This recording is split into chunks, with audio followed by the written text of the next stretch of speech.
उसके बाद हमारे पास है AB4 टाइप।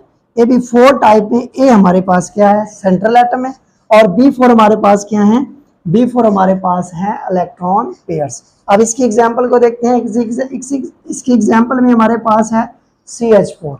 CH4 मीथेन है हमारे पास, तो मीथेन को हम कैसे करेंगे। अब कार्बन हमारे पास सेंट्रल एटम है, कार्बन हमारे पास क्या है, सेंट्रल एटम है। H4 हमारे पास क्या है, ये सराउंडिंग एटम है, इलेक्ट्रॉन पेयर है। तो ये एक दूसरे को इस तरीके से अरेंज करेंगे कि इनके दरमियान क्या होगा, इनके दरमियान मैक्सिमम डिस्टेंस होगा। अकॉर्डिंग टू वेस्पर थ्योरी क्या है कि सेंट्रल एटम अपने इलेक्ट्रॉन पेयर को इस तरीके से अरेंज करेगा कि इनके दरमियान क्या हो जाएगा, मैक्सिमम डिस्टेंस हो जाएगा। अब यहाँ पे अगर आप देखें तो एंगल जो है 120, ऊपर वाले हमारे पास BF3 का AB3 टाइप का है 120 था। अब यहाँ पे देखें तो यहाँ पे हमारे पास 4 इलेक्ट्रॉन पेयर है, एक इलेक्ट्रॉन पेयर क्या हो गया, इंक्रीज हो गया। तो हमारे पास एंगल जो होगा 120 से डेविएट करके डिक्रीज होके कितना हो जाएगा, 109.5। ठीक है, बॉन्ड पेयर के बढ़ने की वजह से एंगल मजीद क्या हो जाएगा, कम हो जाएगा। और इसकी ज्योमेट्री क्या होगी, इसकी ज्योमेट्री हम कहते हैं टेट्राहेड्रल।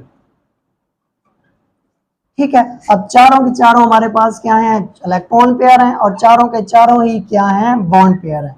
इसमें कोई भी लॉन पेयर मौजूद नहीं है। इसी तरीके से आप SiCl4 की बना लेंगे। Si हमारे पास क्या है, सेंट्रल एटम है, और हमारे पास क्लोरीन हमारे पास 4 हैं, चारों के चारों हमारे पास इलेक्ट्रॉन पेयर हैं, चारों के चारों बॉन्ड पेयर हैं, और इसमें कोई भी लॉन पेयर मौजूद नहीं है। इसी तरीके से कार्बन टेट्राक्लोराइड या CbR4 की भी आप ज्योमेट्री और शेप बना सकते हैं। और इसके बाद हमारे पास है एक एग्जांपल C2H6, इसकी भी हम बना के देखते हैं। C2H6 तो देखते हैं जी, C2H6 में हमारे पास सेंट्रल एटम जो है वो 2 हैं, C2H6। तो हम बना के देखते हैं इसको।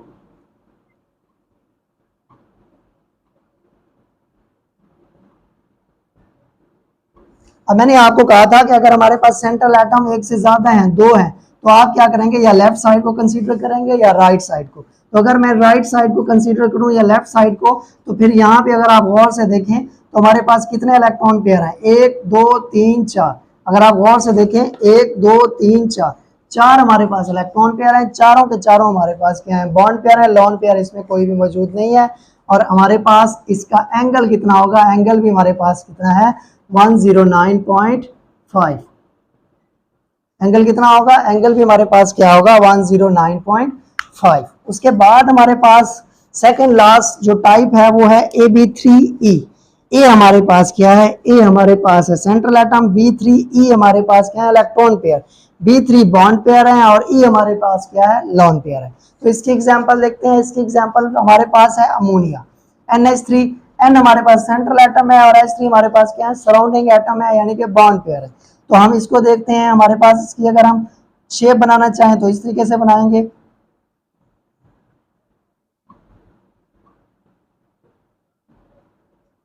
ठीक है, अब यहाँ पे आप गौर से देखें तो हमारे पास 1 2 3 हमारे पास क्या है, बॉन्ड पेयर है, और एक लॉन पेयर। टोटल हमारे पास कितने हैं, टोटल हमारे पास 4 इलेक्ट्रॉन पेयर है। बट इसमें 3 हमारे पास क्या है, बॉन्ड पेयर है, और एक हमारे पास क्या है, लॉन पेयर है। अब यहाँ पे गौर कीजिएगा, अब यहाँ पे हमारा एंगल था 109.5। अब यहाँ पे एंगल मजीद कम हो जाएगा। मजीद कम कितना हो जाएगा, ये एंगल हो जाएगा 107.5। वो इस वजह से कि हमारे पास जो लॉन पेयर रिपल्शन होती है वो सबसे ज्यादा होती है। हमने पढ़ा था कि lone pair occupy more space as compare to bond pair, और इसी वजह से हमारे पास जो एंगल होगा वो 109.5 से डेविएट कर जाएगा, डिस्टॉर्ट कर जाएगा। कितना हो जाएगा, 107.5। और इसकी जो ज्योमेट्री होगी वो होगी हमारे पास ट्राइगोनल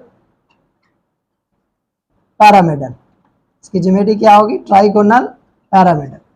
ठीक है, और इसमें हमारे पास चारों के चारों इलेक्ट्रॉन पेयर हैं, चारों 3 इसमें बॉन्ड पेयर हैं, और एक हमारे पास क्या है, लॉन पेयर है। इसी तरीके से आप NF3 के बना लेंगे। N हमारे पास क्या है, नाइट्रोजन हमारे पास सेंट्रल एटम है, और हमारे पास F3 क्या है, सराउंडिंग एटम, यानी कि हमारे पास इलेक्ट्रॉन पेयर्स, और इसमें हमारे पास एक लॉन पेयर है, और 3 हमारे पास क्या है, बॉन्ड पेयर है। इसी तरीके से PCl3 एंड PH3 की भी आप इजिली ड्रा कर सकते हैं इसकी डायग्राम।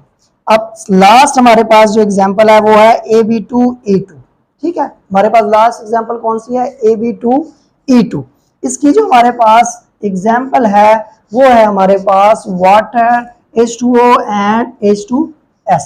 अब इसका देखते हैं, H2O हम अगर इसकी शेप बनाना चाहें तो कैसे बनाएंगे, हमारे पास O जो है ये सेंट्रल एटम है और हमारे पास हाइड्रोजन क्या है, ये 2 हाइड्रोजन हमारे पास क्या है, ये सराउंडिंग एटम है, इलेक्ट्रॉन पेयर है। इसमें हमारे पास 2 लोन पेयर मौजूद हैं। अब टोटल अगर आप काउंट करें 1 2 3 4 इलेक्ट्रॉन पेयर है। टोटल हमारे पास कितने इलेक्ट्रॉन पेयर है, 4। इसमें बॉन्ड पेयर कितने हैं हमारे पास, 2। जिन्होंने बॉन्डिंग में हिस्सा लिया हुआ 2 है और 2 हमारे पास क्या है, 2 हमारे पास हैं लॉन पेयर। और इसकी हमारे पास ज्योमेट्री क्या होगी, ज्योमेट्री हमारे पास इसकी होती है वी शेप या बेंट, और इसको हम एंगुलर शेप भी कहते होते हैं। ठीक है, अब इसका हमारे पास एंगल कितना होगा, अब यहाँ पे हमारे पास था 107.5। अब यहाँ पे लॉन पेयर रिपल्शन मजीद बढ़ गई है, तो हमारे पास एंगल जो होगा 107.5 से मजीद डेविएट कर जाएगा और वो कितना हो जाएगा, 104.5। ठीक है, लॉन पेयर रिपल्शन यहाँ पे बहुत ज्यादा बढ़ गई है, जिसकी वजह से एंगल मजीद जो है डेविएट कर जाएगा, डिस्टॉर्ट हो जाएगा, जिसके नतीजे में वो 107 पॉइंट से कम होकर 104 पॉइंट तक जो है एंगल हमारे पास बन जाएगा। इसी तरीके से आप H2S का बना लेंगे। S हमारे पास सेंट्रल एटम है और H2 हमारे पास क्या है, सराउंडिंग एटम। कैसे आप शेप्स ऑफ मॉलिक्यूल को इजीली वेस्पर थ्योरी को यूज करते हुए प्रिडिक्ट कर सकते हैं और इजीली इसको आप कंस्ट्रक्ट कर सकते हैं। उम्मीद करता हूँ आपको ये लेक्चर क्लियर हो गया होगा। अपना ख्याल रखिएगा। अल्लाह हाफिज।